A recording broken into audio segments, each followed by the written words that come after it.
team representatives. So Mm-hmm. Gabe went through with that. He called me about it. I joined him. So you have that as well. Excellent. Yeah, so it's been a lot of fun just kind of evolving. But yeah, so thanks again for joining us. I just went live on Facebook since we're okay with recording it. So everybody that's not going to join via registration, they'll just see us on Facebook. So we're live over there. I'm going to go ahead and let everybody in here. And I am recording as well already. So. All right. Quite a crowd. Look at that. Well, hello, everybody. Good evening, and thanks for joining us tonight. Evening, Gabe. Hey, Mike. How are you? Posted. You hanging in there, Mike? Oh, yeah. And yourself? Yeah, absolutely.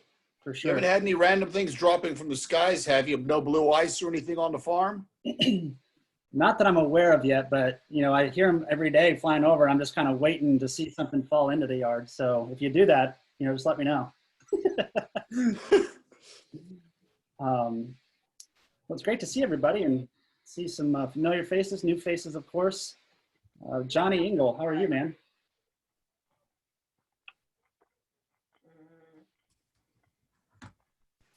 Doing good.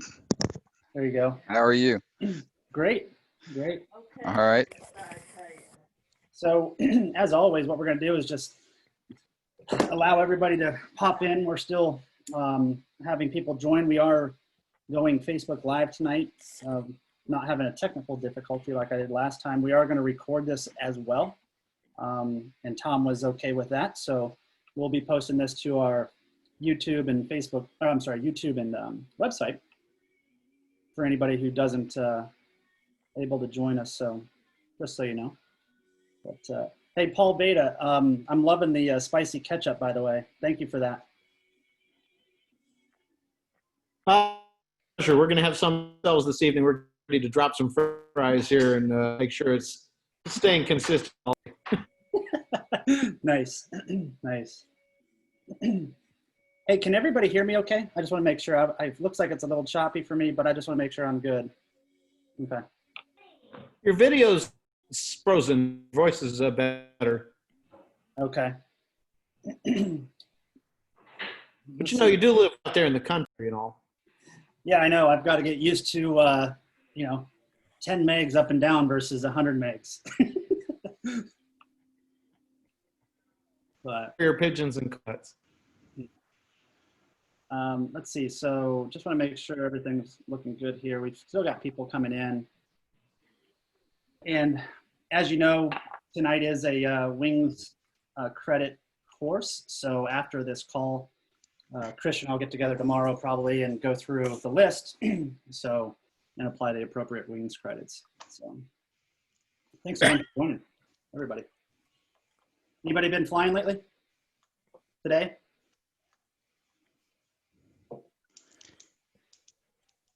Gabe, your audio is coming in loud and clear, unbroken.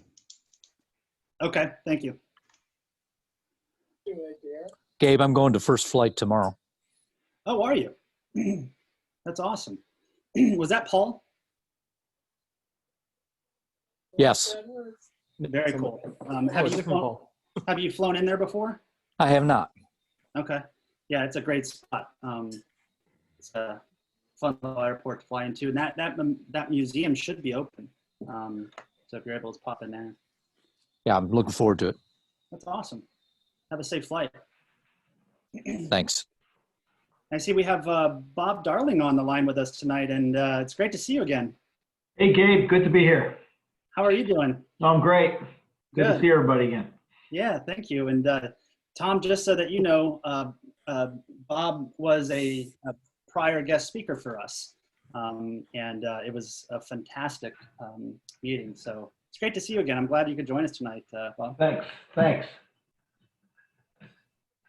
Let's see. Still got people coming in here. We'll give ourselves about 2 or 3 more minutes. So Ahmed, long time no see. He's like, yeah, I didn't want to talk to you, Gabe.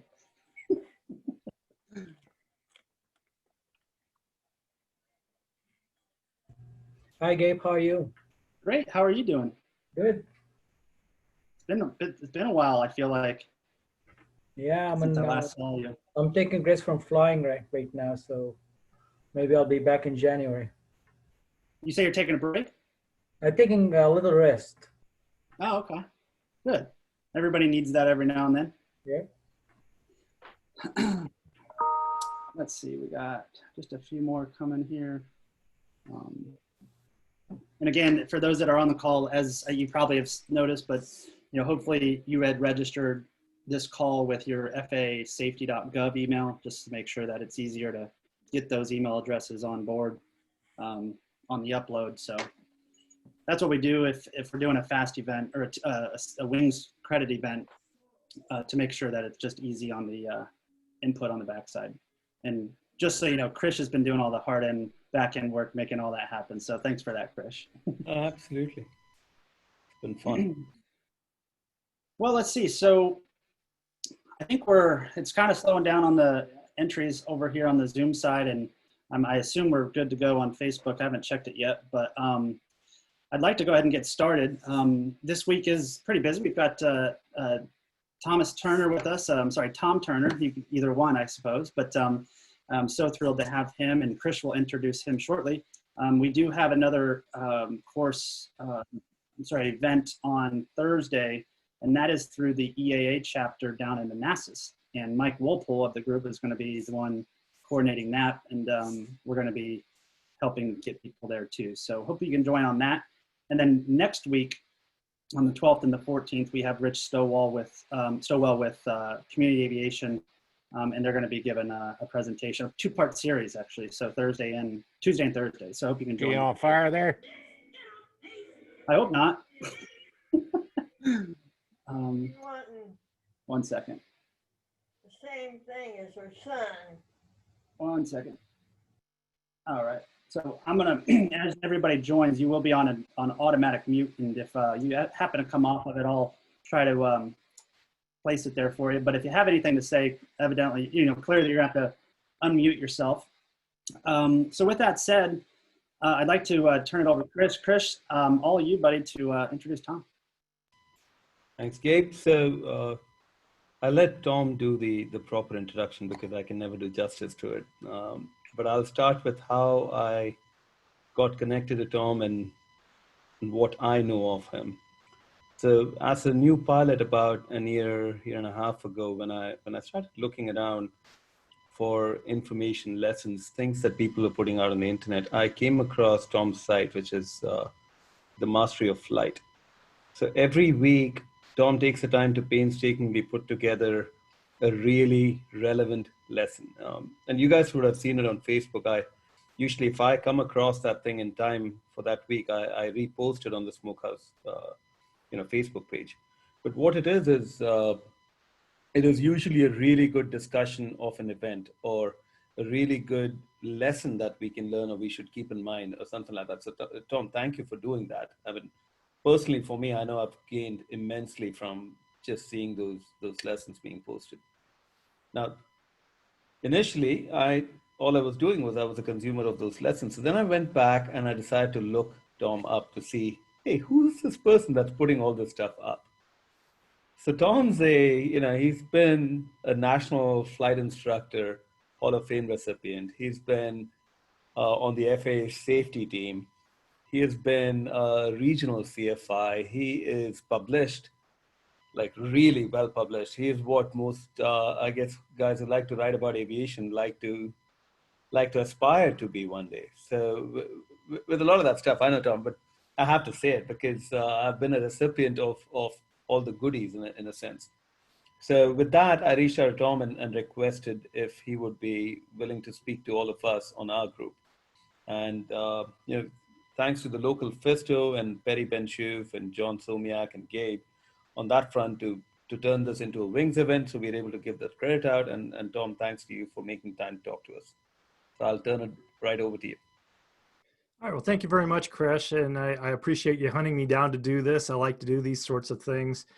I'll start my show here in just a second and talk just very briefly a little more about my background. But overwhelmingly, I've found, like most flight instructors find, you learn so much from teaching, and the reactions and the responses and the input from the people that, in my case, read my work.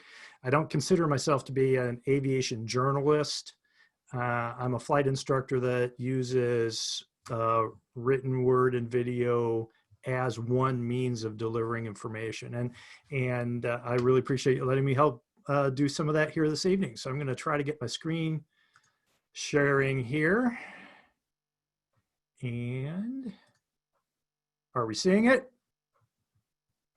All right, good deal. All right, well, thank you very much. Again, I'm Tom Turner. I am going to talk tonight about really one of my signature products or topics, which is going beyond the minimums of proficiency and pursuing mastery of flight. And I'll define what I mean by that in just a moment. Again, this is hosted by the Smokehouse Pilots Club, and I really thank you all for letting me be a part of this, and for letting me steal your logo from your website so that I can put it up here. But and for all of you for taking the time to learn more about being a safe and proficient master of your aircraft. As Chris said, I do the mastery flight training thing, but my real job is executive director of the American Bonanza Society. I'm in Wichita, Kansas. I've been in this position for 17 years. ABS has been around for over 50 years and currently has over 10,000 members worldwide that fly beach piston airplanes. As executive director of our safety foundation, I'm responsible for all the technical and educational content for ABS. So if you are of the Beechcraft persuasion or would like to be, or of late, we seem to have a lot of Mooney pilots that are joining. We do webinars, we do a lot of things, and we'd love to see you over at bonanza.org. Back to how you all found me. Mastery Flight Training is my personal website. It's got the hyphens in there, so mastery-flight-training. I've been doing this really since 1994. I've been publishing what is now Flying Lessons Weekly in one form or another pretty much every week since 1998. So I unfortunately don't seem to run out of material to write about because there's a lot to learn about flying airplanes. But hopefully we're doing some good with that. And by being part of this process, those of you that subscribe free and provide input in my what I call the debrief section, where I think we're all helping each other become better and safer pilots. You can go to this website and subscribe free in the upper left column if you want to do that. My reports generally come out Wednesday nights unless I have a real busy week at the day job, in which case they sometimes come out Thursday nights. When I do this as a live presentation, this is the question I always ask the room. Are you a safe pilot? Think about that for a second. Are you a safe pilot? Well, of course you are. We all consider ourselves to be a safe pilot. But what does that really mean? And how do we become better at defining what is safe and acting in a safe manner? The problem is that safety is subjective. Generally, until something bad happens, everyone thinks they are a safe pilot. We can all justify and in some cases rationalize our actions, and it's easy to get just a little bit deeper into a problem or a little bit further beyond our areas of expertise until unfortunately something bad happens, and then that gives us something to write about. Another aspect of this is that one of the most common comments you hear from survivors, family members or friends, coworkers of a pilot who was involved in a very unfortunate mishap is, well, he was such a safe pilot. And that's because we have a lot of responsibility to be safe, but there's also a responsibility to our passengers. And I'm going to talk about that. And then I'm going to give you some specific exercises that you can use in your everyday flying without having to add another 1/10 of an hour to your Hobbs meter that will help you pursue mastery of your aircraft. Now, in order to be a master of our airplane, we need to at least meet the minimums and then go beyond them. We talk about currency, being current in an airplane, or being proficient in an airplane. Neither of these terms is defined in the Federal Air Regulations. These are out of the dictionary, but they're not anything that is actually set forth as a goal or a list of criteria for us by the FAA. Instead, all we have from the FAA are the minimum rules of recency of experience that are very perfunctory. In order to fly an airplane as pilot in command, you have to have had, the proper certification and then a flight review in the last 2 years, or an equivalent, such as FAA wings or such. That's a really minimum requirement. And I tell flight instructors, for instance, that you need to think about the fact that you're going to fly with this person and try to correct any bad habits and such, knowing that your name is in their logbook and you were responsible for 1 year, 11 months, and 29 days. And it might be that long till they fly an airplane again. So that's the minimum requirement we have to act as pilot in command. Of course, there are minimums also to fly on an instrument flight plan as pilot in command, and those are the 6157 rules. If you write the right things in your logbook every 6 months, you never have to never once again have to demonstrate your ability to fly by instruments. So we obviously need to go beyond that. Now, that gives us a lot of leeway to fly ourselves. If we want to carry along a passenger, then we have the landing recency experiences that are also in 6157, and that's a pretty perfunctory requirement as well. But this is it, folks. When you are given that so-called license to learn, this is all we have to do. And for a lot of pilots, this is all they do. And part of that is because they don't want to. Part of it, I think, is because once you have completed your last check ride, your last certificate or rating, there isn't a lot of guidance for you. There's no structure. What do I do next? How do I get better? How do I measure myself? And so that's what I'm going to be talking about here. Some exercises you can use to determine how good you are and see if you get even better. All right. Now, in the Part 91 that covers fractional ownerships, Part 91K, there is this definition that uses my favorite word, master. And it says, for the purposes of this subpart, and this is for the fractional ownership groups, competent performance of a procedure or maneuver by a person to be used as a pilot requires that, quote, the pilot must be the obvious master of the aircraft with a successful outcome of the maneuver never in doubt. Now, that specific phraseology used to be included in the notes to examiners in the old practical test standards. They've taken it out of the examiner's notes now, but this is what we're aiming for. The FAA begins to use the word master to signify somebody who goes beyond just the minimum requirements. The ACS does use the word mastery at least once in the entire ACS. I found it here. It's again in the introduction to the document, and it says that the FAA expects evaluators to assess the applicant's mastery of the topic in accordance with the level of learning most appropriate.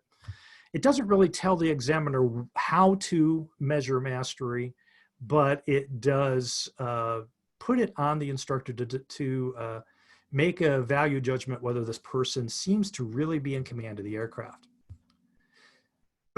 Now, I robbed these terms. That's where my mastery flight training comes from. I robbed that a long time ago from the old practical test standards. You'll see this word used a lot by flight instructors and some of the folks that publish a lot. I think I was the first one to use mastery in this context. There are a couple other instructors out there that I know very well, and we all kind of use the same thing, but that's where it came from.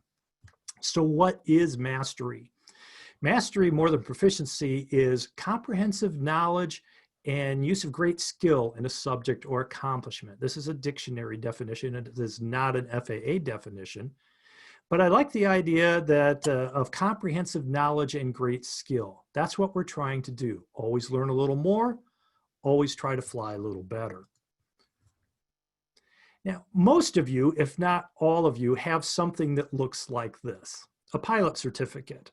And if you meet those minimum requirements, you've got the certificate and you are legally permitted to use it under obviously certain other circumstances. And when we have that, we think, okay, this is it. I'm a pilot. And this is how we see ourselves as being a pilot. I've got this piece of paper that says I am one. When your passengers or your friends or your neighbors think of you as being a pilot, this is what they see. And they expect you, regardless of your level of experience or certification or the equipment that you're flying, they expect you to demonstrate the same judgment and care and expertise as that airline captain that would have flown them to, across the Pacific back when we still had international air travel available to us. And our goal as a pilot, whether we're a student pilot or an ATP, military, corporate, light sport, whatever, our goal as a pilot is to try to prove them right by mastering our airplane. So here's how I define it.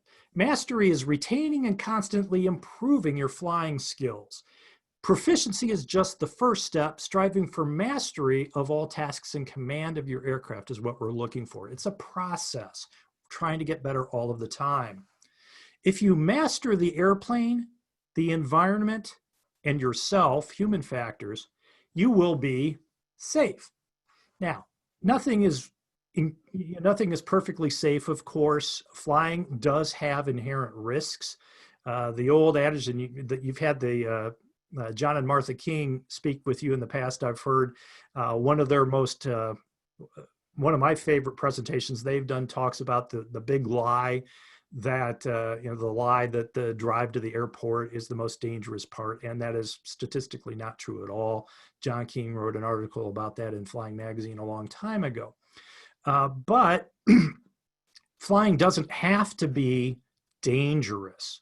It can be hazardous, and we manage those risks, but it does not have to be dangerous. In my Flying Lessons Weekly, I am generally, and a lot of the other things I write, I'm generally writing about an accident. And what I find with depressing regularity is that the scenarios that lead to tragedies in airplanes are very, very predictable and repeatable. And so what I try to do with Flying Lessons, and what I try to do in my own quest for mastery, is to recognize when I see myself going down one of those paths that has led to tragedy in the past, and hopefully breaking that error chain, as they say, or I call it a judgment chain, making a good judgment based on knowing how well I behave, how I master myself, what the environment, what I can do within the environment, whether it be weather, ATC, whatever, short field runways, whatever, and the capabilities of the airplane. And if you master those things and consciously think about managing the risks and addressing the hazards, you will be as safe as you possibly can be in the airplane. Important little statistic, and it holds true in the Beechcraft airplanes that I deal with every day, have for 30 years. It holds true in piston-powered general aviation aircraft across the board, according to the NTSB. Approximately 90% of all NTS reportable engine failure accidents are the result of fuel mismanagement on the part of the pilot. Those are people that are not mastering that environment. They've run out of gas.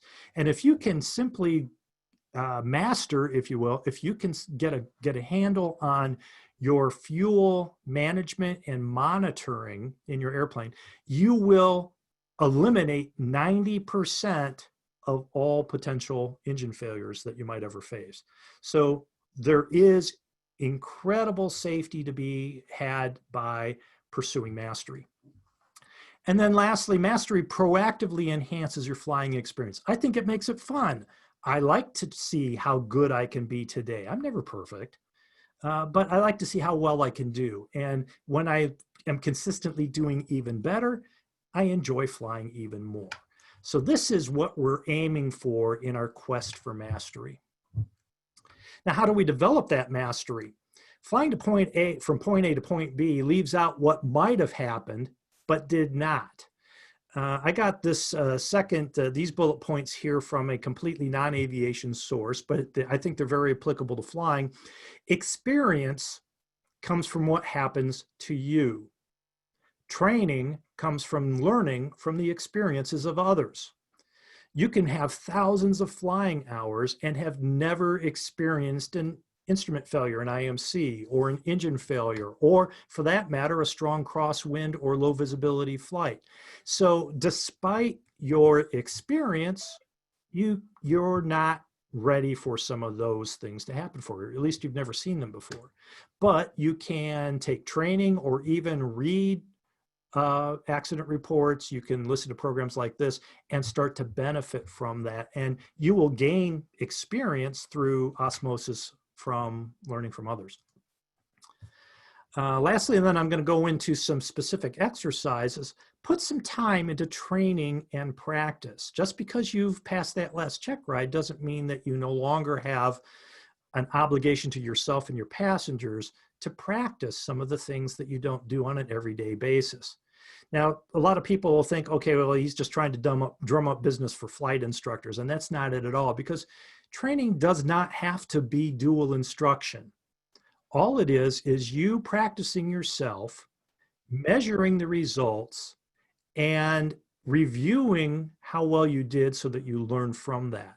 And if you think in terms of every flight as being a training flight, you always have the opportunity to master your aircraft.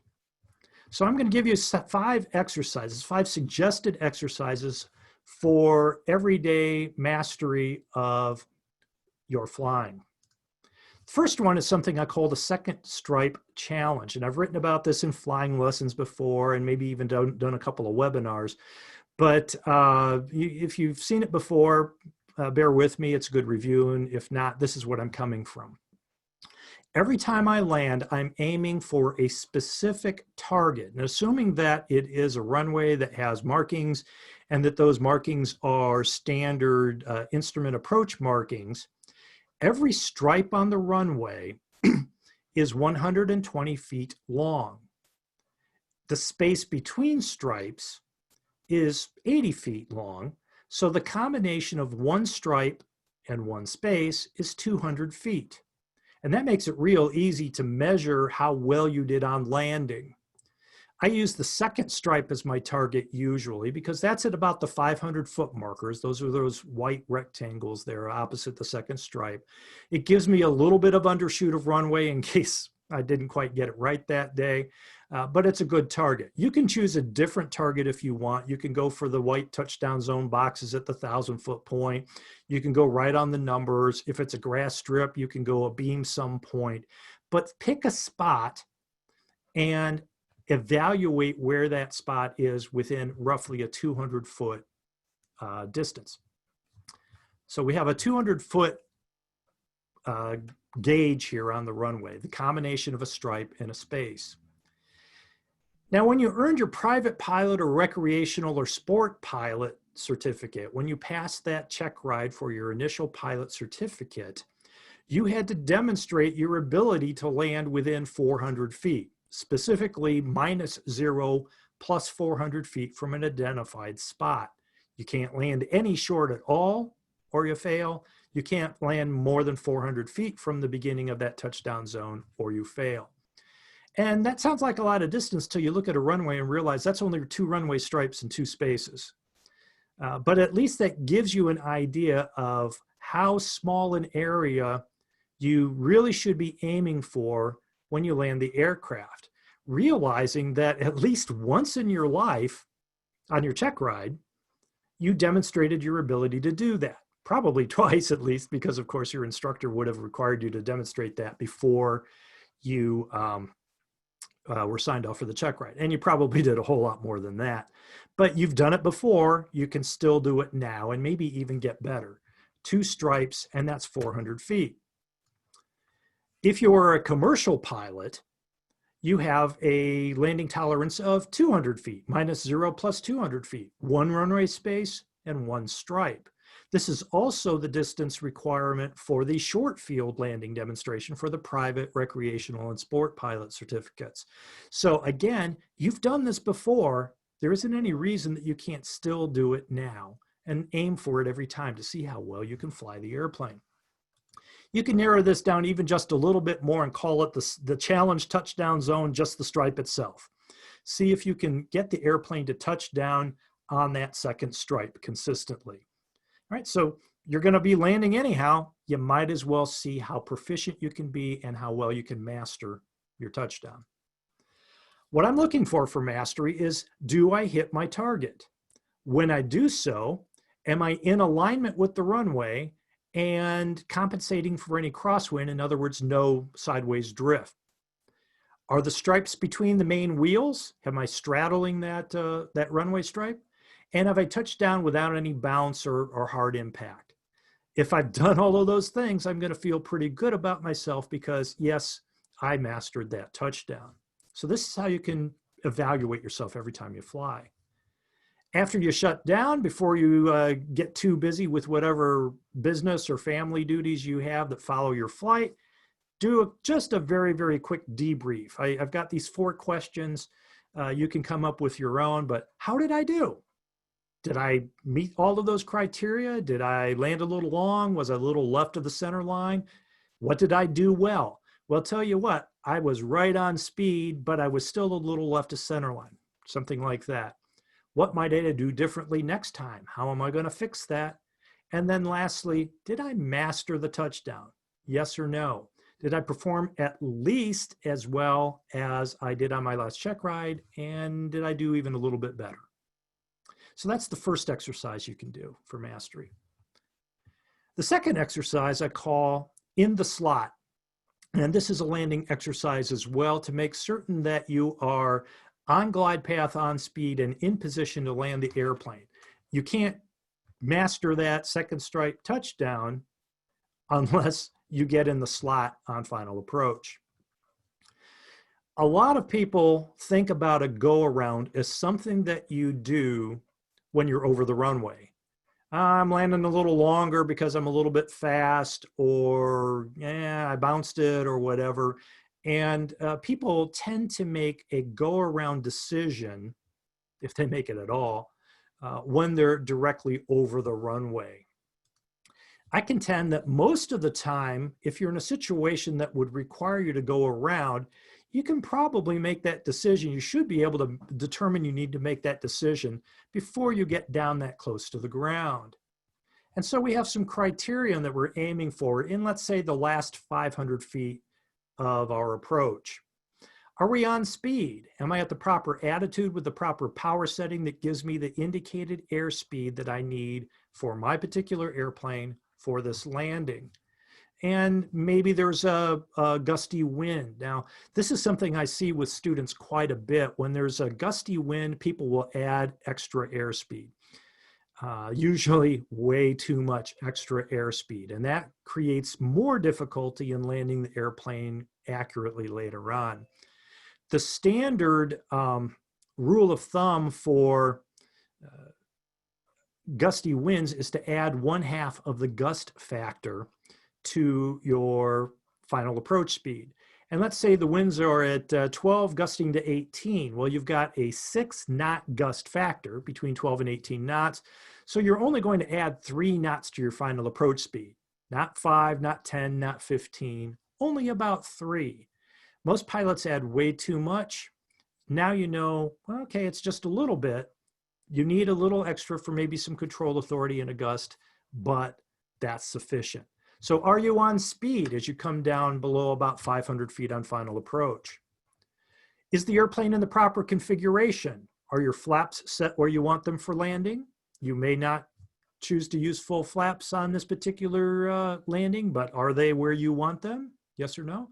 Is the landing gear in the position you want it to be? If it's a retractable landing gear airplane, is the gear down and locked? So make this judgment as you get any time below about 500 feet. Are you on glide path? Is your vertical speed correct? And are you aiming toward your touchdown zone? Or are you a little low, a little high? Make that evaluation at this point. Are you in alignment with the runway? Are you compensating for the any crosswind, no sideways drift, and are you lined up with the runway center line? If there's any serious doubt, as the 91K definition of mastery includes, if the successful outcome is seriously in doubt on one or more of these criteria, go ahead and go around now. Don't wait to try to fix it in the flare or as you're trying to touch down. It's not going to work out well. It's an old saw that a good landing is the result of a good approach. This is what a good approach looks like. And you don't have to wait till you get real close to the ground to decide it's not quite where I want and I need to go around. So make the go around decision early. We're going to talk a little more about go arounds in just a little bit. Now, let's say you were in the zone, you were in the slot, and for something happens. Maybe you decide at the last moment you need a little extra power and that causes you to float or something. If you're going beyond your touchdown zone, go ahead and go around. Develop the discipline that you won't allow yourself to float, and touch down way down the runway. Don't let yourself do that. You're mastering this aircraft, so fly it properly. Go ahead and make the go around decision early. Problems on the departure end of the runway, on the far end of the runway from landing long, are as much a hazard to us as anything that happens on the approach end, like stalls and such. And we're going to talk about stalls in a moment. So for this second exercise, your after landing debrief might include things like, was I in the slot?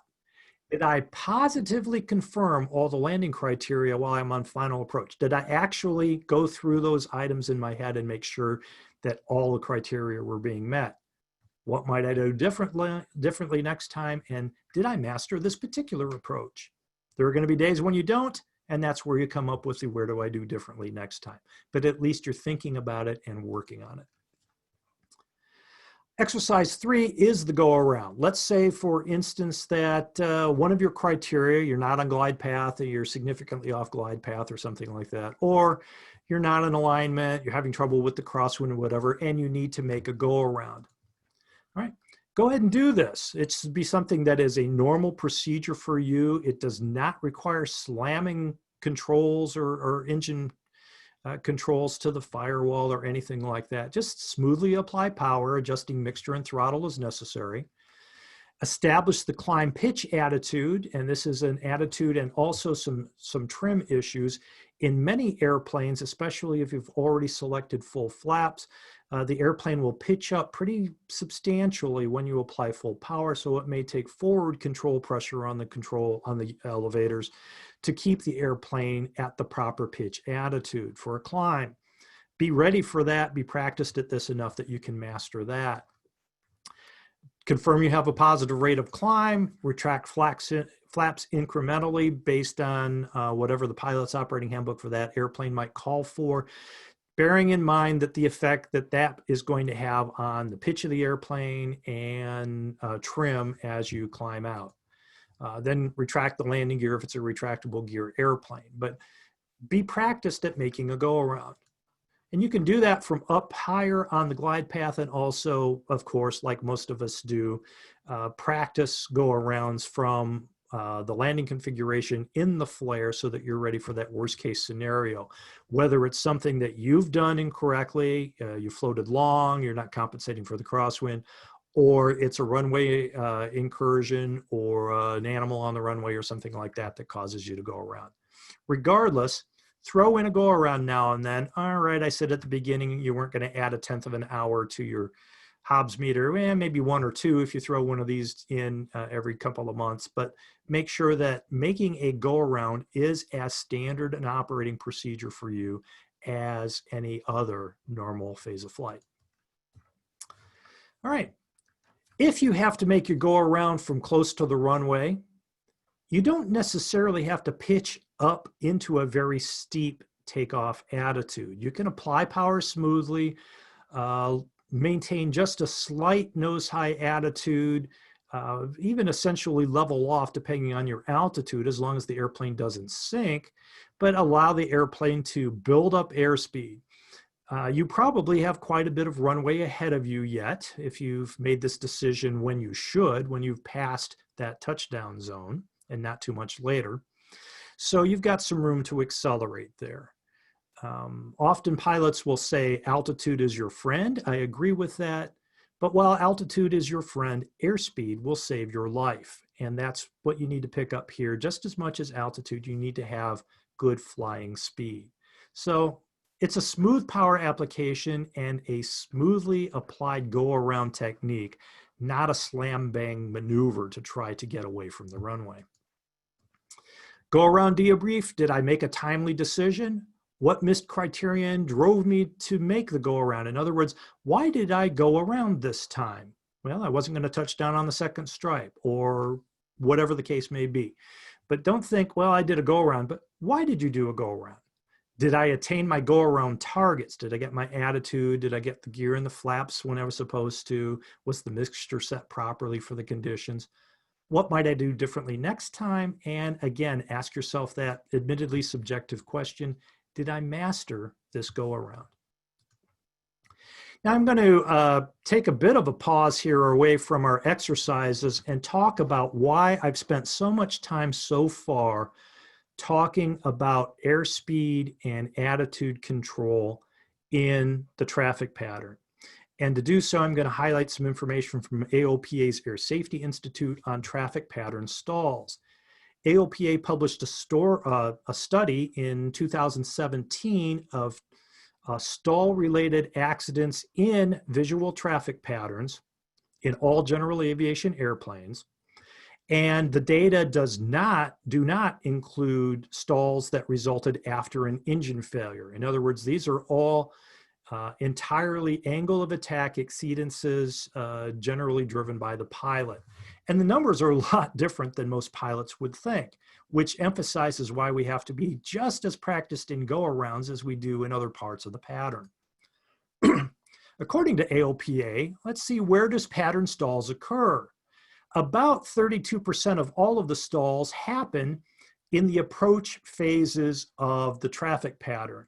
Downwind, base, final, and the turns from downwind to base, turn from downwind or from base to final. We generally think that the turn from downwind to base, and especially the turn from base to final, is the most hazardous part of a pattern and where we're most likely to experience a stall. Statistically, that could not be farther from the truth.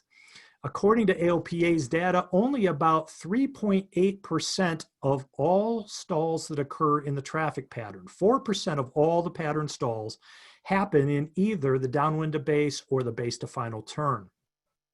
Now, as you can see in the table at the top, the lethality of these stalls is very high. If you stall, you don't have a lot of room to maneuver to recover. And so very likely, unfortunately, it becomes tragic. But this is what I would call a low risk, high impact event. Historically, it doesn't happen very often, as much as we talk about it. If it does, it's a really bad day.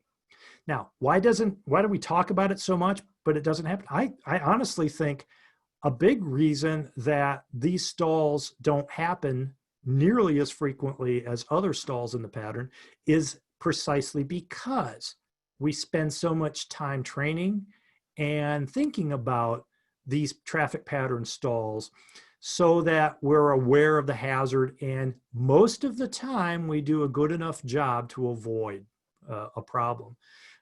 Helping us perhaps is the fact that a lot of pilots don't fly the airplane as slowly as they should, and by trying to fly too fast end up going off the far end of the runway.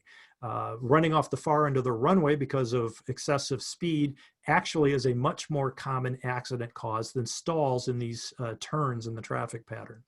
But my point here is that we need to be very careful about airspeed and angle of attack control as we approach to land the airplane, but that's not the only place we need to be thinking about it. About 18% of all of the traffic pattern stalls happen during the initial phases of a go-around or balked landing. And this is why I tell you, you really need to keep practiced on these things as well. It's going to vary from one model of airplane to another, but most general aviation airplanes will tend to pitch up as you apply power. And if the airplane is a relatively nose-heavy type of aircraft, For instance, a lot of the Bonanzas I fly, the later model Bonanzas, or Cessna 182s, for instance, they tend to be a very nose-heavy airplane. Then on final approach, you're going to be trimming off pressures, and the airplane's going to be trimmed fairly nose high. That means that when you apply power, not only is the airplane going to pitch up because of the power application, but the additional airflow, the prop blast over the elevator is going to cause it to pitch up even more. And this is where I mentioned earlier that you need to be ready to push forward on the control yoke, whatever amount is necessary to prevent the aircraft from pitching up excessively. That's why you need to practice these things. Now, it's a much higher rate of accidents, or a much higher percentage of stall accidents in the traffic pattern than the ones we think about all the time. It also has a 25% fatality lethality index. In other words, about a quarter of all of these stalls do result in fatalities, in part because there's just not much room to recover if something goes wrong. If it happens real close to the ground, you might survive it because it hasn't had a chance to completely lose control or lose a lot of altitude and build up speed in the descent. But go around accidents, go around stalls are much, much more common than we might usually think. Once you've established or are in the process of establishing climb out, strangely enough, the upwind leg, the initial climb, is where we see over half of all stalls in the traffic pattern. It's a power on stall done close to the ground because the pilot exceeded critical angle of attack. And because it's a power on stall at a low airspeed with very little room to recover, the lethality is quite high on these as well. Summing all of this up, just to emphasize the point that we need to practice our airspeed and angle of attack control in all phases of a traffic pattern. Where we think we stall historically amounts to just a little over 10% of all stalls, whereas where we actually stall airplanes in the flare over the runway, in the go around, and in the initial phases of a climb out, or after we've established that go around and begin to climb out, that accounts for almost 90% of all reported stalls, according to AOPA's research. That's why we have to master angle of attack and airspeed control in all phases of our traffic patterns. All right, we'll move up to exercise number 4, and this is a panel shot of the fabulous ABS airplane that I and others get to fly. We're going to talk briefly, just very briefly, about making a precision level off.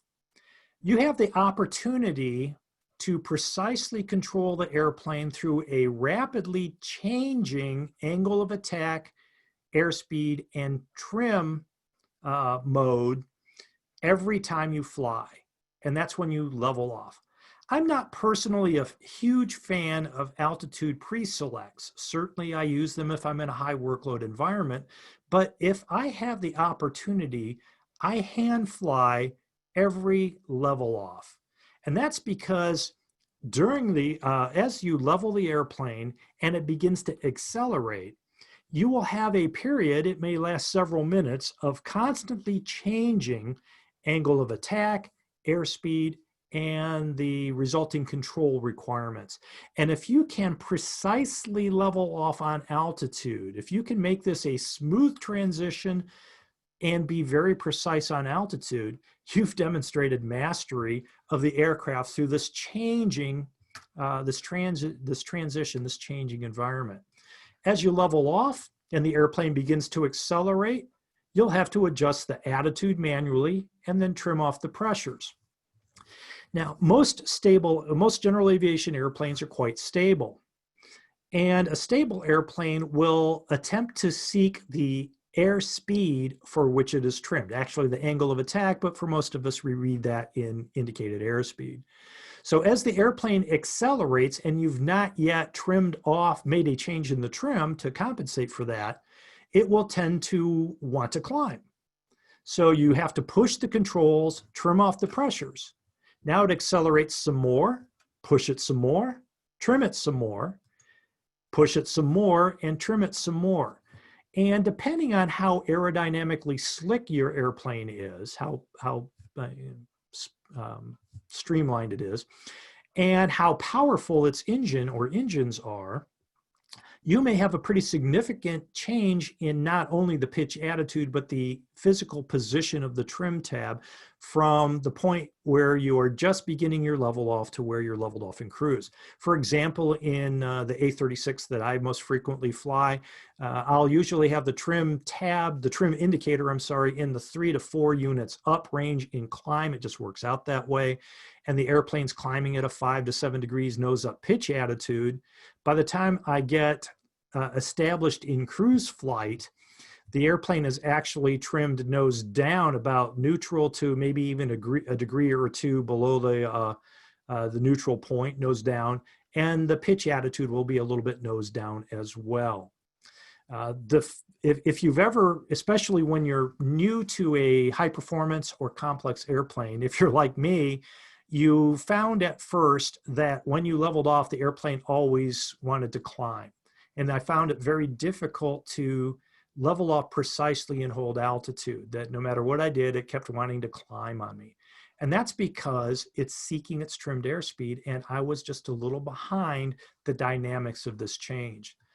If you hand fly as many level offs as you can, then you will develop a fine sense of angle of attack and trim requirements and attitude control to get the precision that you need, not only to level off the airplane, but also to fly lots of other maneuvers precisely on airspeed, angle of attack, and altitude. It's another measure of mastery. If you're right on your altitude when this is all done, you've really done it. So that's how you determine whether you've done it. Did I level off precisely on altitude? Did I manage the trim and attitude to accelerate to cruise speed before I adjusted power? Some people will pull the power back, and the airplane will eventually accelerate to its cruise speed, but it will take longer to do so. What might I do differently next time? And then that subjective question, did I master the level off? Something, again, that you can do to get even better every time you fly. Lastly, I'm going to talk about what I call the rule of tens. And this is a concept I came up with a couple of decades ago to help myself and to help my students be more precise when flying instrument approach procedures. And what I did is I noticed that there are some, admittedly, sometimes contrived or a little coincidental relationships between attitude, airspeed, vertical speed, and heading that make it easy to come up with this subjective rule, or this rule that I've come up with to fly precisely. Our objective, of course, on an instrument approach is to fly precisely down the localizer guidance and also on the glide slope or glide path. When we think about it in terms of flying the needles like this, what you're really doing flying an instrument approach is flying precise attitudes, airspeeds, headings, and vertical speeds so that the airplane not only is on the glide slope and localizer now, but that it is on a trend to stay on those indicators as you get closer and closer to the airport. So instrument flying is more basic attitude flying using the VORs or the GPS needles or whatever you're using there to tell you how to fly by attitude. It's more an attitude exercise than it is watching the needles. We're spending more time on the flight instruments and less on the navigation. That's a cross check. All right, so let's look at the 4 gauges that we're looking at during this instrument approach. One is the attitude indicator, whatever brand of attitude indicator you have. As you are coming down a typical 3-degree glide path on an ILS or a GPS-derived glide path, your airplane's pitch attitude will vary. Most airplanes in the high-performance single light twin class, maybe everything from a Cessna 182 on up through the Cessna Twins, including the beach airplanes I fly. Most of them, if you fly at what is a recommended approach speed, as you're coming down glide path, you'll have a 2 to 3 degree nose down pitch on your attitude indicator. So that's our primary pitch target. If the needle is centered, we want to be on, in this particular case, 3 degrees nose down, or whatever is appropriate for your aircraft. Let's say I find myself a little low below glide path. I do not want to pull back on the yoke and zoom on up through it and lose airspeed and get toward a critical angle of attack and destabilize my approach. Instead, I merely want to level off until I've once again reacquired glide path. Now, the best way to do this is maybe is to add a little bit of power that will, in combination with a pitch attitude, help you get back on glide path. But in no case am I going to bring the nose up more than the horizon line. I don't need to climb back into the glide slope. I merely need to level off and let it come down to meet me. If I catch the glide slope deviation within a dot or 2 dots on the onset, I may not even have to come up that far to get a good intercept.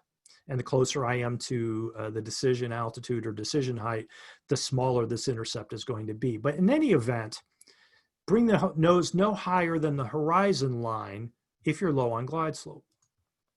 And then lastly, if you're high, if you're up real high, put the nose down no more than 10 degrees nose down. That's a pretty steep descent. I've seen people try to do more than that in airplanes. Use that as an absolute limit. Don't put the nose down any more than 10 degrees, or you're going to blast through that glide slope, accelerating toward the earth, something that we certainly don't want. So what that means is that we have a permissible 10-degree range of attitudes once we're inside the final approach fix on an instrument approach.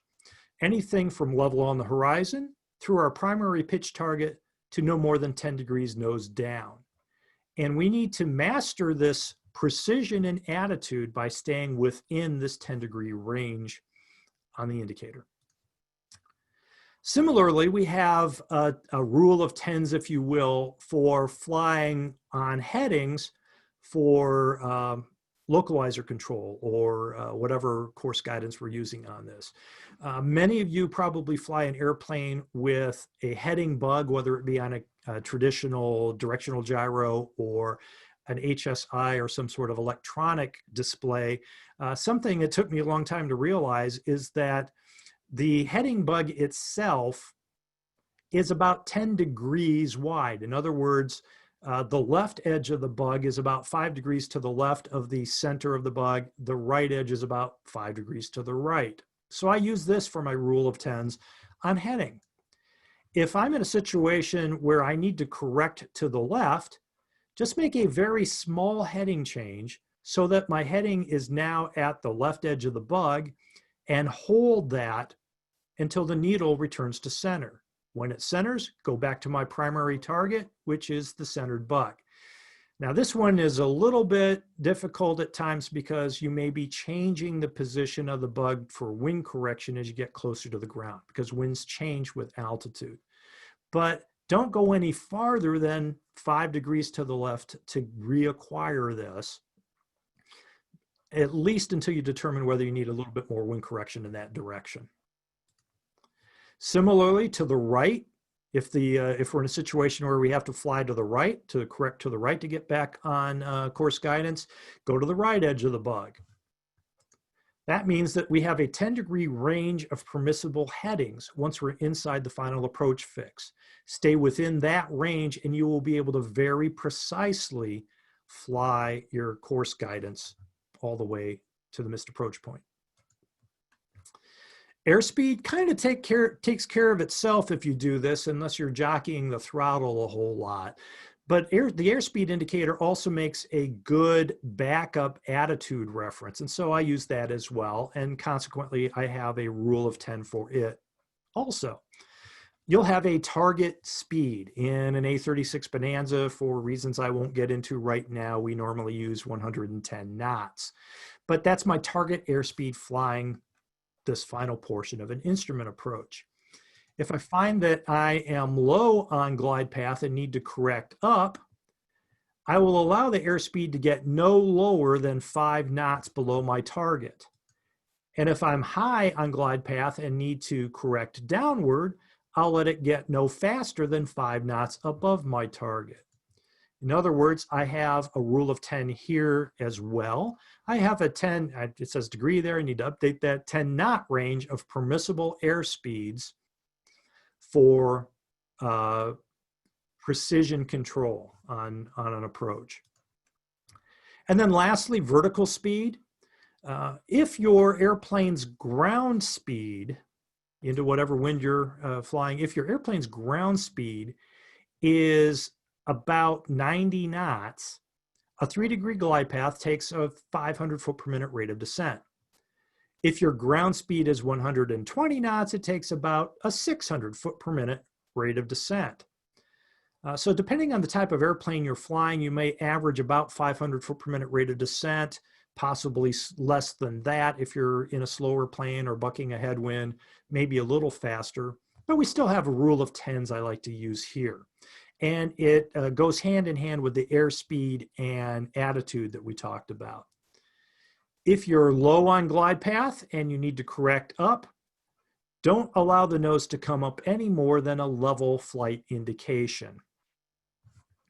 And if you're high on glide path and need to correct downward, just as we talked about with airspeed and attitude, descend at no more than 1,000 foot per minute. And frankly, that's a pretty excessive, not excessive, but it's a pretty dramatic rate of descent flying an approach.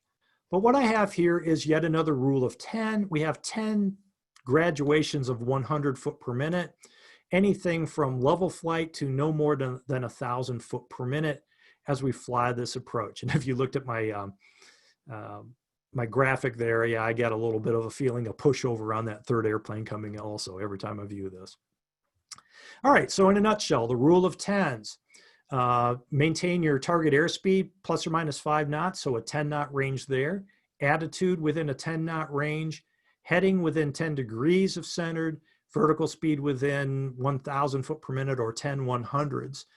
If you actively fly using this technique and you cross-check frequently to your course guidance to catch any deviations before they go beyond maybe a dot one way or the other, you'll find that you're extremely precise flying an instrument approach all the way down to minimums. Another exercise in mastery of your aircraft. So to debrief yourself on that, did I maintain glide path in course? Did I stay within the rule of 10s for all corrections? Did I do any deviations on any of those instruments? What might I do differently next time? Catch the, scan a little faster to catch those course deviations sooner so that you have to make smaller corrections. And lastly, did I master this particular instrument approach? So wrapping it up, and then we'll open it up for questions. Beyond proficiency, pursuing mastery of flight, I've proposed 5 exercises that you can do on any flight that you fly, with passengers, without passengers. These are all exercises designed to fine-tune your skills and give you an objective way to measure not only where you are now with your proficiency, but where you get to later as you practice these things onward. Currency is a minimum standard. We need to make every flight a training flight so we learn the lessons that are there just as long as we're paying attention. I proposed the 5 mastery exercises that you might want to practice in the flights that you make. Obviously, there are lots of other similar exercises you might make up on your own.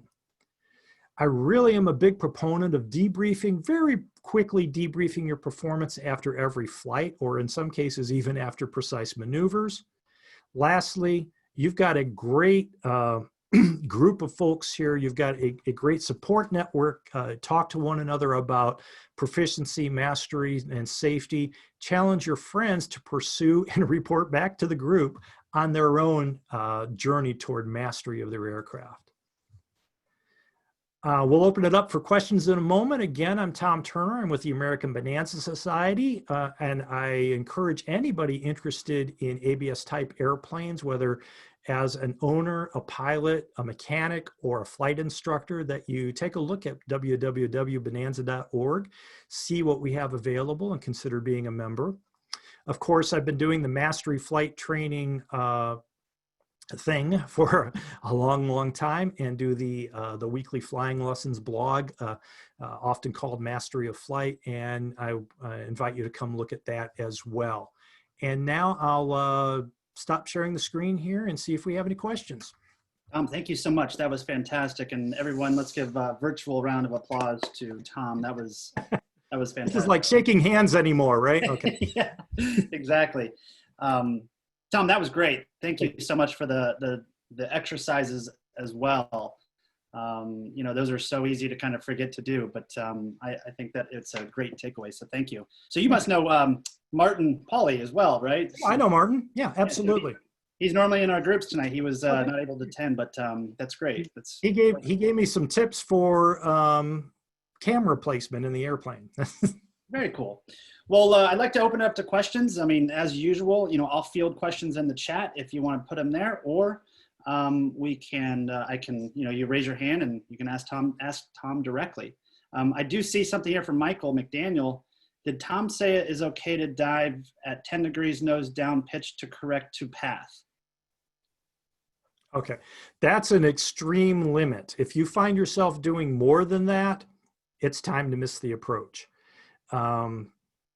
As I said, some of it's a little contrived. In some airplanes, under some conditions, it might be normal to be flying a 700 foot per minute rate of descent. If you're a fast airplane, or if you're forced to fly an approach with a tailwind, you may have to be descending at greater, fairly close to 1,000 foot per minute. But I see that as an absolute limit. If I'm in a situation where I have to descend more than 1,000 foot per minute, which is, at these speeds is going to be close to a 10-degree nose down pitch attitude, then I'm not trying to reacquire it at this point. I'm going to go ahead and miss and try it again. Got it. Great. Thank you. Mm-hmm. Let's see in the chat here. Chris Jackson, so you're online still. You want to go ahead and ask your question? Yeah, no, always did wonder about that. I mean, what are the limits of cameras on wings? I mean, you see all of the big YouTubers, they have like 20 cameras, and you hear like Frost destroys your wing from like the next town over. Somebody saw Frost and all the GA pilots are like grounded. So it's like, are there particular places where it just doesn't matter as much? Like, is it the wingtips that are doing it, or? Well, there isn't a great deal of guidance on that. The FAA has an advisory circular that's rather non-committal that says that it's not an aircraft alteration unless your mechanic says it is. And so it's ultimately up to you and your mechanic to decide whether it's a minor alteration to the airplane. And if it's a minor alteration to the airplane, then they have to make a judgment about whether it affects anything.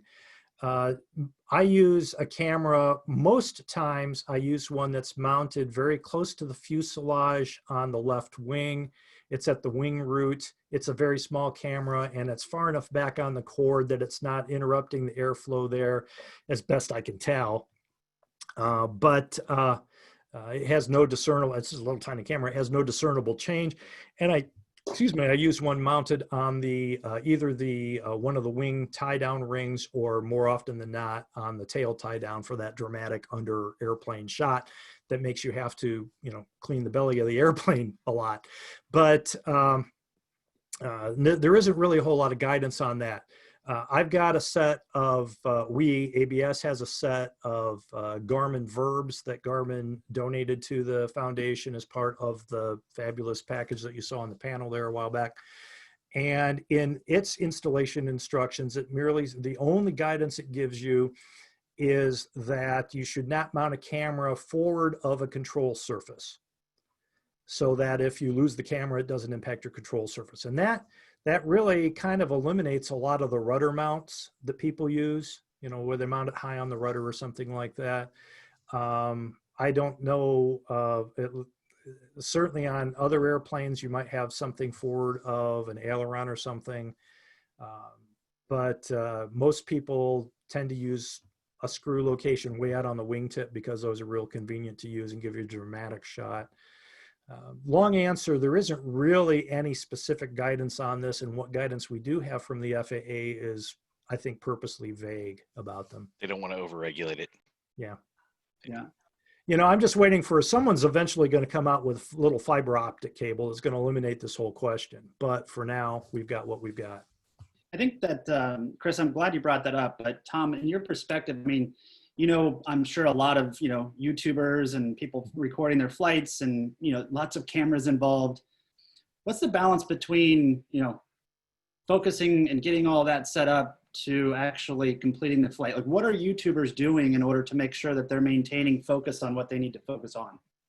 Well, you know, that's a question. That's a good question. The way I do it, when I'm not doing like Martin does a lot, where I'm going to fly from here to there and take a video and then comment on it. What I tend to do with this aircraft is to fly specific maneuvers for purposes of teaching pilots type specific techniques, or teaching instructors type specific techniques. And there may be some ABS members out there. You're going to see a lot more of this with a website update that we're going to be doing after the first of the year. So what I do is a test card. Now, one of the many things I did in my flying career was I was a production test pilot for an engine modification firm in Colorado. And that's a real sexy term for someone who flies in circles within gliding distance of the runway for long periods of time while writing down lots of data. But I got in the habit of putting together test cards, and that's the way I approach it. I don't put the video, I don't turn on the cameras and do that and just go out and fly and then think, oh, it's running out of battery, so I need to swap this out or anything. I get a little card and I'm going to do these 3 maneuvers twice, and then I'm done. I turn on the cameras. I've got remote start on the camera, but they're too far away for them all to work. So I generally turn them on before I take off, turn them off when I get on the ground, and hopefully I've had enough battery to last that long. So they're kind of fire and forget for me. I have an incident. It was not an incident, but an event, something that happened 30 years ago with my first boss in a Beechcraft Bonanza. I was at a company that employs simulators in these aircraft, and we were out flying an actual aircraft through a series of maneuvers to capture performance data so that we could have the simulator calibrated. So that, you know, if you put the landing gear down at this speed, the airplane does this. We need the simulator to be able to do the same thing. Bear in mind, this was back in 1990, so it was a lot of analog stuff. And the way we were gathering data was by using a cassette tape on the floorboard between the two of us and just talking into our microphones. And one of us would read airspeed and one of us would read altitude after we started a maneuver, and then we time indexed that. And I remember at one point, I was not the pilot flying, I was in the right seat. We were doing a test of what happens if you extend the landing gear at 120 knots indicated at a low power setting. And in a Bonanza, what it does is it goes down pretty steeply. And about the time the airplane established this rather steep nose down descent, we heard this pop, which was, if you're of a certain age, is the noise of a cassette tape reaching the end of its tape and the machine shutting off. And both of us reached down simultaneously to swap out the tape. And then we had one of those cartoon moments where we looked up at one another and realized no one was flying this airplane that's pointed way down, and we recovered. Maybe that and my engine test pilot days give me a little bit different slant on this, but I like to, if I'm going to video something, I'm going to have the cameras running before I have to fly this maneuver. I'm going to do what I'm there to get videoed, and then I'm going to land the airplane and deal with the outcome later. Yeah, that's great. That's good advice. Thank you. I just know that so many people are looking at that now, and I think it's important to note that. Yeah. So, it's a distraction. You know, any distraction can be detrimental. Right. Mike Schwartz, are you still online? It looks like you had a question. I did. Good evening. Thanks for the presentation, Tom. Always like to hear other instructors and their perspectives. Going back to the rules of 10 for instruments, what would you consider an unstabilized approach with regards to the rate of descent on a glide slope? Well, a stabilized approach by FAA standard is a constant angle of descent that takes you to the beginning of your flare maneuver, or in the case of an instrument approach, the FAA doesn't really define it, but in the case of an instrument approach, it would take you to the missed approach point, after which, by definition, you're going to have to destabilize to slow the airplane down to land. So the corrections are there for when you are not precisely on your glide slope in this case. And I'm suggesting this rule as a maximum set of parameters to get the airplane reestablished on that glide path and on that angle of descent.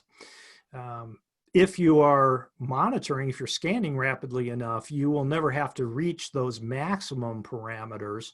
If you catch the needle when it's a half dot off one way or the other and make a small correction, you don't have to go all of that way. And if it's a glide path needle, if you get to a point where you have to push the nose down 10 degrees more than to get back on it, you've got some problems, so you need to miss. So what this is really designed for, this philosophy is designed for, is to emphasize the need to make small corrections quickly so you don't have to make bigger corrections later on. It is, of course, going to destabilize the aircraft, but if you remain perfectly stable, then you're going to lose the glide path. And so the objective is not stability in airspeed or even stability in rate of descent. The objective is stability in glide path angle. Sometimes you have to make some adjustments. As you get closer to the ground in a ground-based approach, those needles get close, those pathways get smaller. And so what looks like centered at 500 feet, if you maintain exactly the right pitch attitudes and airspeeds and everything, what looks like centered at 500 feet may no longer be centered when you get down to 300 feet, simply because that pathway is getting narrower.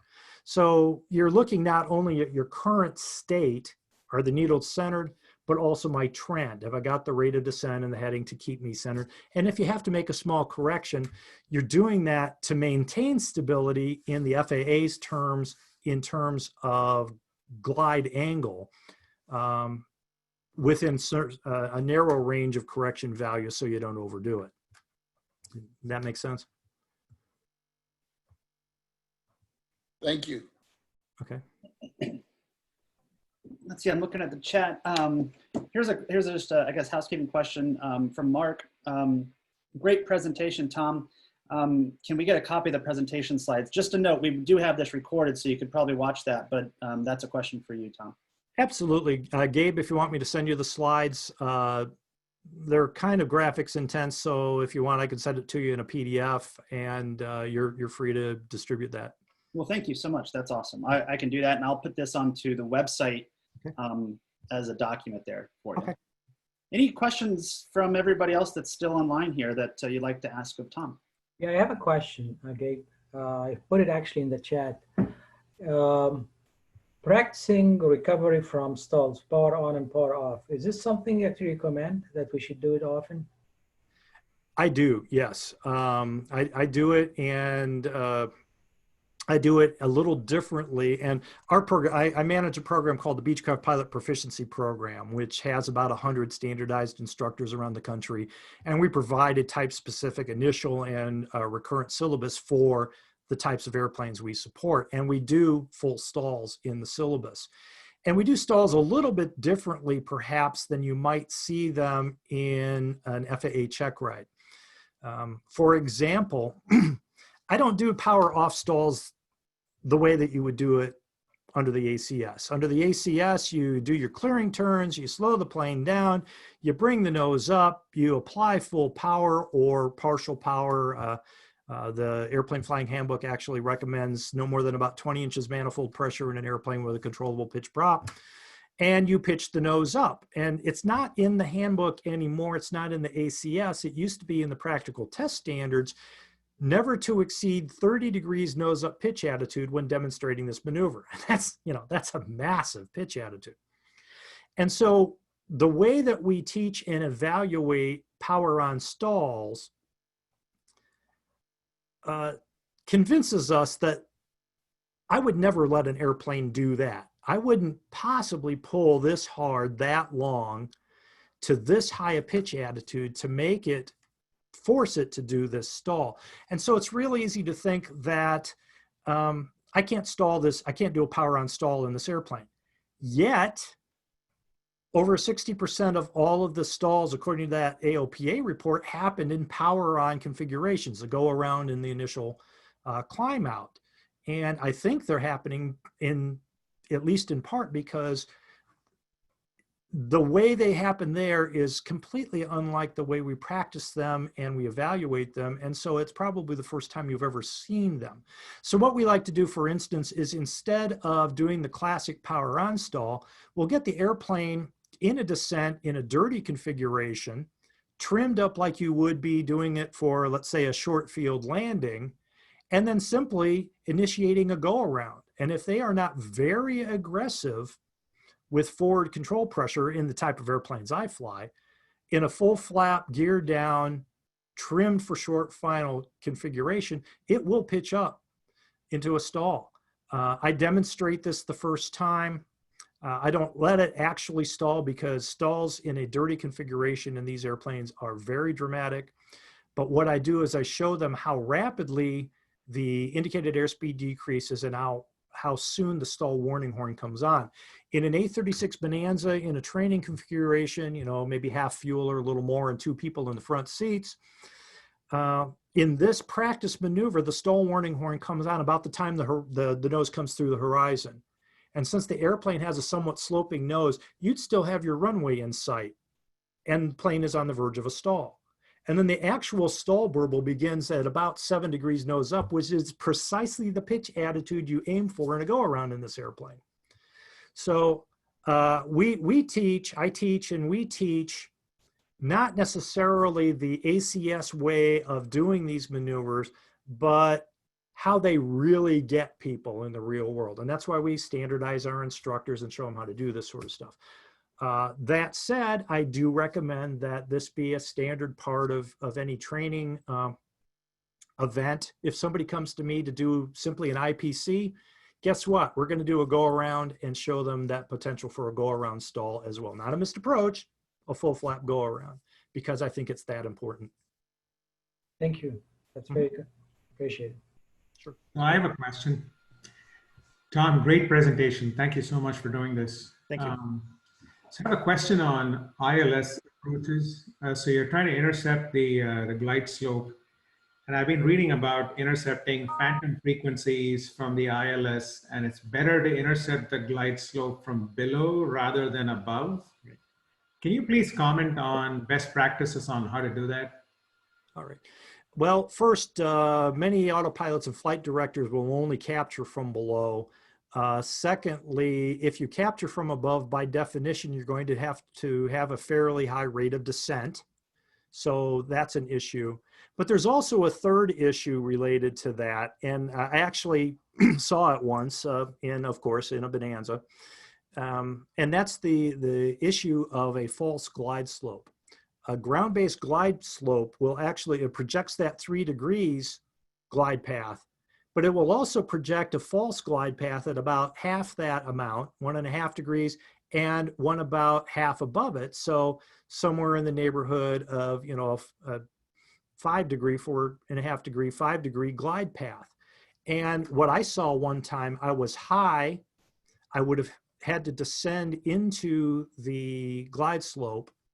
I engaged the autopilot and it pitched up because it was sensing the false glide path above me instead of the glide slope below me. So there are some gotchas associated with it. If you're using coupled approaches, they pretty much all require, I mean, there might be some that would capture from above, but for the most part, you have to be below. And I think the old school warning was more about the rate of descent that would be required and possibly the hazard of intercepting the false glide path, which would not only be higher, but also have a steeper rate of descent. You know, you'd be coming down pretty rapidly if you followed it. Thank you. Can I ask another question? It's okay with me. So flying the pattern, Uh-huh. I had one instructor who was very insistent on squaring the pattern. So you fly a real rectangle. Right. And some other instructors are not so strict, and it's somewhere in between a rectangle and an ellipse.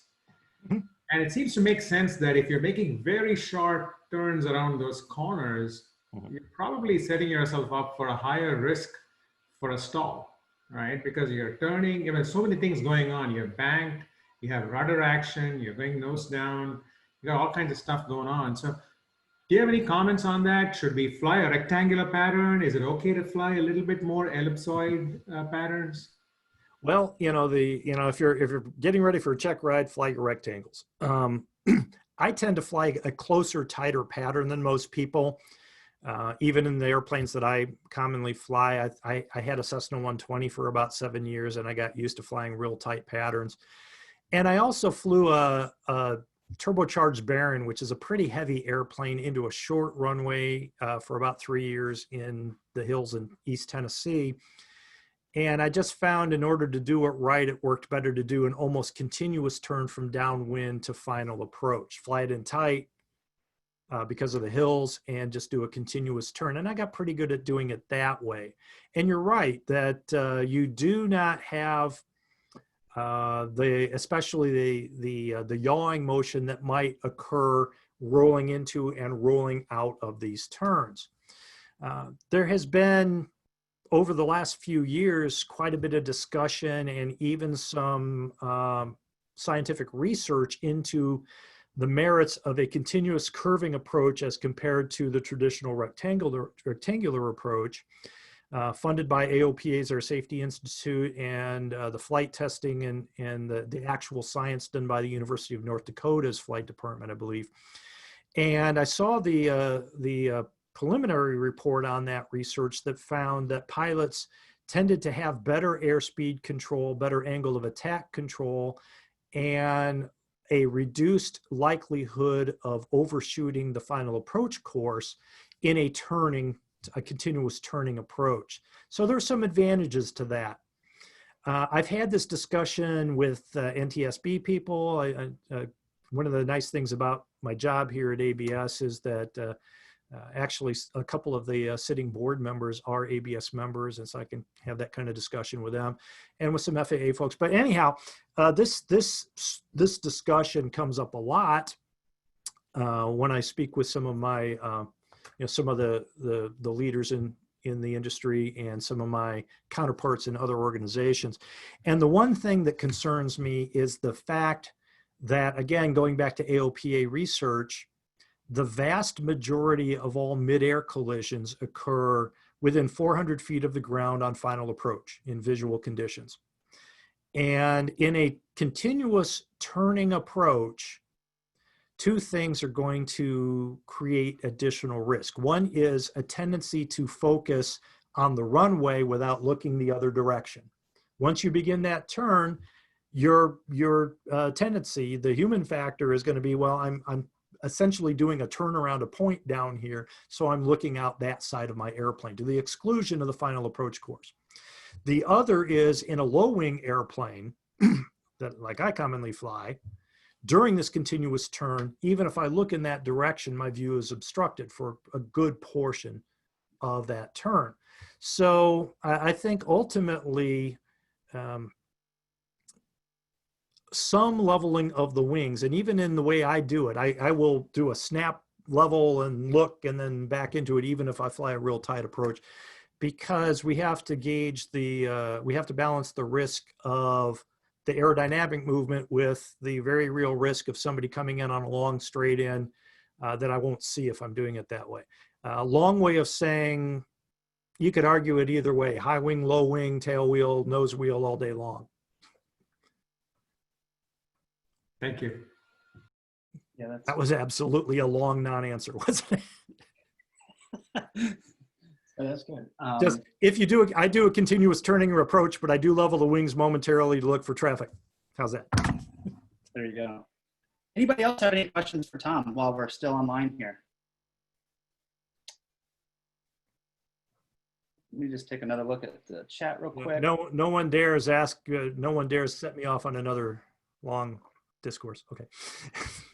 Well, so this is kind of a little bit off topic, but I mean, I'm just curious how you keep up with all of the content and everything you're doing. I mean, you've got a lot going on, and you produce such quality content, and so I'm fascinated with that. So I'm just curious, how do you keep everything going?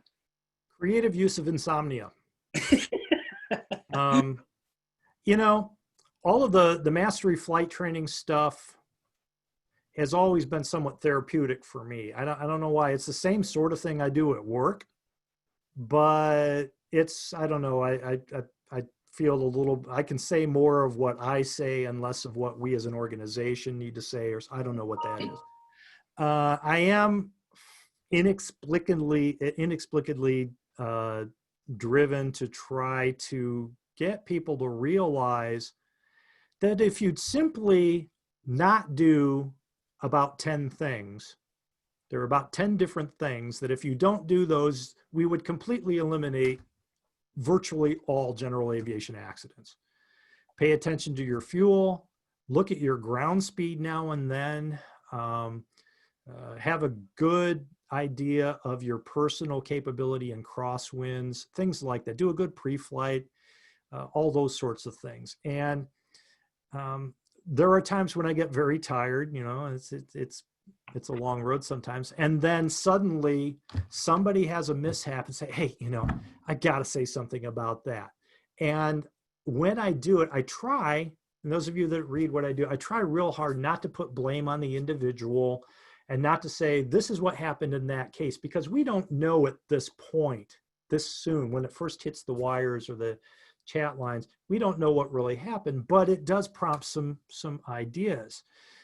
This particular event occurred. I don't know if that was precisely because of that, but it reminds me to think about 1, 2, and 3. So let's all think about 1, 2, and 3 this week, so we won't do that until the next thing comes along, and then we have to refresh ourselves on it. There was some Rick Beach at the Cirrus Owners and Pilots Association. I don't know if there are any Cirrus pilots out there. Rick is not a flight instructor, but he is really one of the deep thinkers in flight instruction circles and in aviation safety and this sort of thing. And he did some fairly quality research several years ago now. What he was looking at was when an accident first occurs, and we first see it in the news, and it might hit the FAA preliminary and maybe even the NTSB preliminary report, how many on various chat lines he followed, how many comments were made about that event. And then he compared when the NTSB final report on that same event was published, which is often 18 months later, how many comments about the final investigative outcome generate. And what he found is that it's almost a 90-10 ratio. When something has just happened, we all want to talk about it. We don't have a lot of data yet, but we all talk about it. And when we have as much data as we're ever going to get, whether it's definitive or not, it's whatever we're going to get, very few people talk about that. And so Rick did,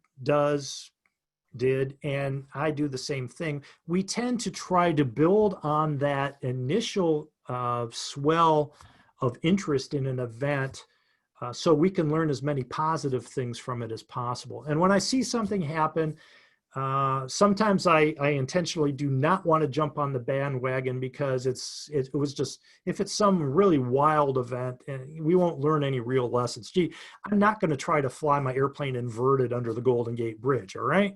But if something that could conceivably happen to any of us under the right or wrong circumstances, and I feel that I can help with that awareness that the flying community has at that point, then I'm going to comment on it. And those are times, modesty aside, some of the best things I've done with flying lessons. I've come home from work Wednesday afternoon with no idea what I'm going to write about. And then I look at the news and say, hey, I'm going to write this thing. And then it just kind of flows. So it's somewhat therapeutic for me. I read a lot, not as much as I should. It's winter time, so I'll watch more webinars while I'm on the treadmill, that sort of thing. Yeah. Just trying to stay on top of it. Well, you're doing a great job, and it's just fascinating to me. And to your point, when these accidents happen, what I don't tend to like to see, but it's a lot of armchair flying of exactly what happened, and we're kind of jumping to conclusions. And frankly, I think we're all in this together, and it could happen to anybody at any point in time. And I think we got to keep that level of respect regardless of what happened, right? And so I just think that's important at some level. Yeah, I agree. It's difficult sometimes to avoid being declarative. Oh, this is what happened. Mm-hmm. And unfortunately, I've been doing this long enough that very frequently my initial instincts turn out to be correct because, again, there are only about 10 things we do wrong, and it's probably one of those. Right. It could, the last thing one of my, my goal, I may or may not fly long enough because I started flying relatively late. I didn't get my license until I was 25. I may or may not ever get the Wright Brothers Award, but I never want to have to write about myself. That's my goal. I do write about some of the things that have happened along the way, but I never want to write in the context of an accident. And please, I hope none of you ever have to read about something stupid I did. But if you do, I hope you learn something from it. Sukumar, I know you messaged me in the chat. Go ahead, buddy. Yeah, so it's very interesting. You mentioned the high probability of a stall on takeoff. Mm-hmm. So I read an article about the impossible turn. Mm-hmm. So I've been practicing the impossible turn on my flight simulator. I don't know if I'll ever do it on a real airplane. Uh-huh. What is your take on that? Is practicing the impossible turn in a real airplane important? Under very controlled circumstances and an altitude, yes. It's not entirely impossible. I've had this. There are two very good videos that were done on this. One about 2 years ago now by Russell Still and Rod Machado and David St. George, I think, were the ones on it under the auspices of the Society of Aviation Flight Educators. And they talked about it. And then about a year later, Brian Schiff did one with the National Association of Flight Instructors. And I think the first one was called The Improbable Turn, and Brian's is called The Impossible Turn or something like that. And I watched them both, and I know all these folks, and so I talked with them afterwards. Actually, I've kind of led to do a couple things with Brian Schiff now anymore. But in both of the cases, they make a couple of key points. Number one, just because a sailplane pilot can do it doesn't mean that your airplane has the performance to do it.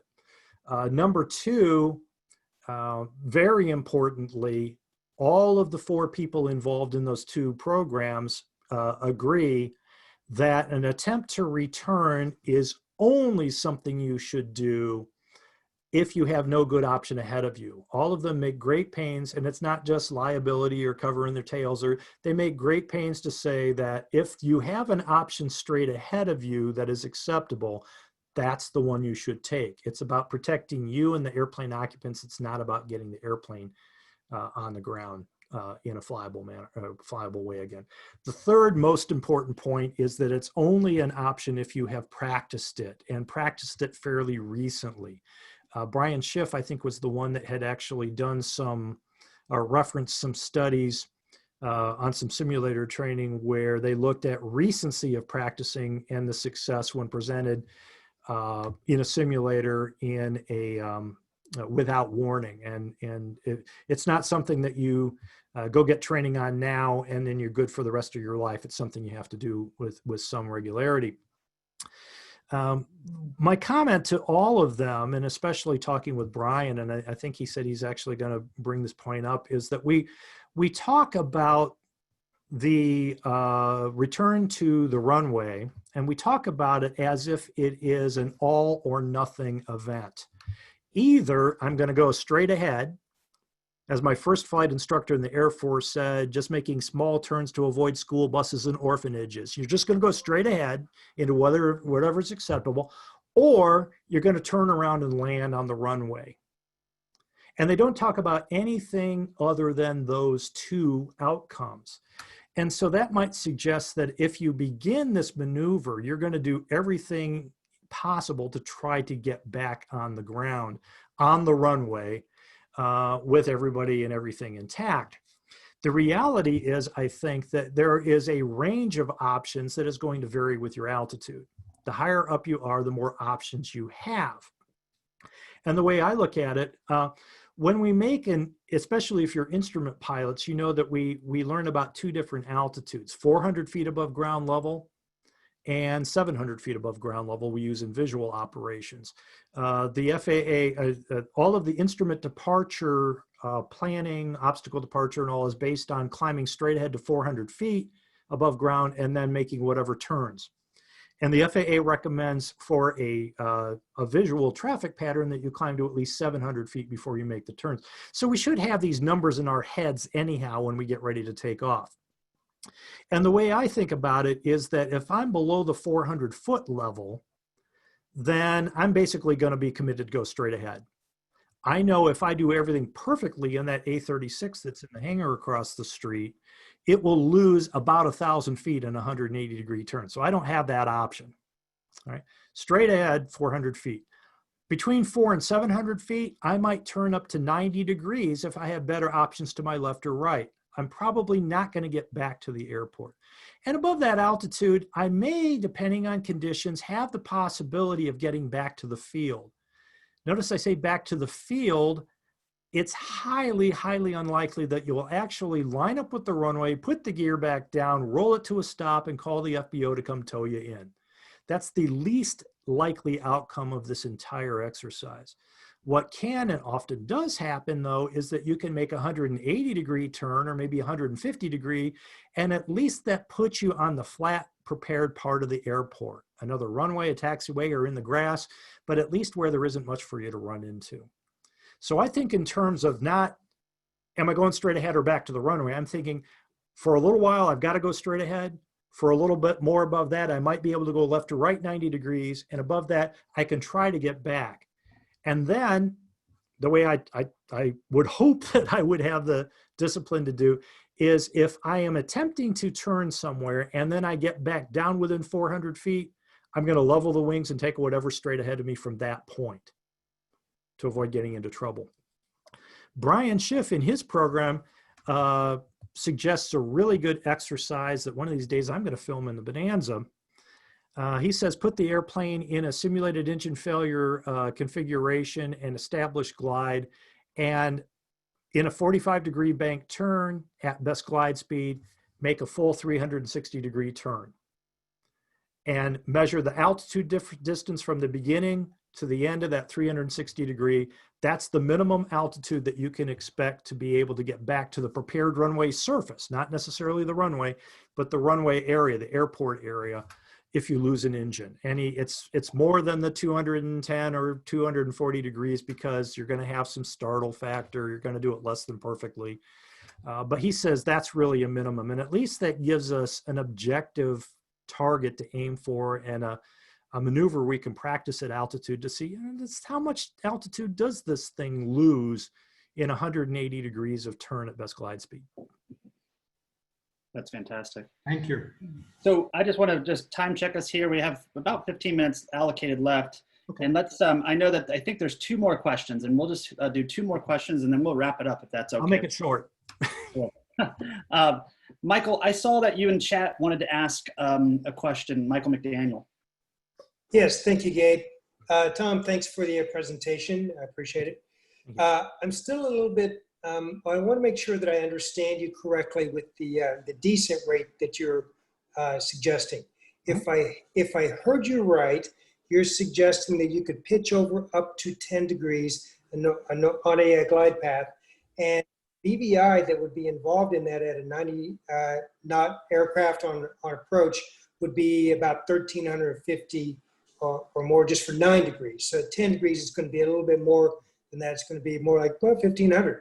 So is that truly what you're proposing? Well, what I'm proposing is that we don't exceed any of those individual rules. And if a nose down pitch of 10 degrees below the horizon causes you to go down at more rapidly than 1,000 foot per minute, well, then you've hit the 1,000 foot per minute red line and don't put the nose down any farther. All I'm really trying to do is come up with a kind of a catchy and memorable way of helping us remember that we need to make small corrections for small deviations so that we don't get into a spot where we have to make big corrections for big deviations. And further, if you find yourself in a place where suddenly you're pushing the nose down and it's getting 1,300 foot per minute, it's time to miss that approach and forget about it. Don't try to salvage it at that point. Awesome. So it's not a, you know, it's the whole package. If you exceed any one of those values, it's time to go somewhere else. Great. Thank you. Sure. Thank you. And I'm just looking at my screen here, and I see a hand up in Rares. If you're still online, if you want to unmute yourself, you can go ahead and ask your question if you're still there. Yes. Hi, I'm still here. Tom, I want to ask you a question about being safe and being a conservative pilot. How do you deal with peer pressure, either from your I'm not hearing him. It's really difficult. I'm sorry, can you hear me? It's really garbled and tinny. Yeah, it's difficult for sure. Sorry, because it sounds like you've got a really good question, but I couldn't quite hear it. Is it better now? Yeah. Try it. See what you can do. Yeah. Okay, so let me make it maybe a little longer so hopefully you get some of it. The idea is how you deal with peer pressure from the fry school, from your more maybe junior and less conservative colleagues. When you call, okay, yeah, I don't think it's. I can't even hardly understand. Yeah. Whereas I can't understand you there. If you happen to be able to chat it, you can feel free to do that. Or email me and I'll get back to you. I apologize. Thanks so much. Sorry, Rose.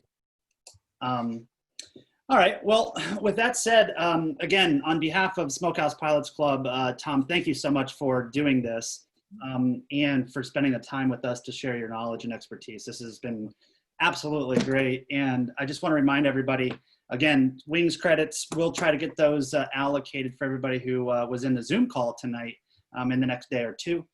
But stay tuned for more events that are going to be coming up that are Wings credit available as well. So with that said, again, Tom, thank you so much. Safe flying out there, and everyone else safe flying too. And I hope you have a good night.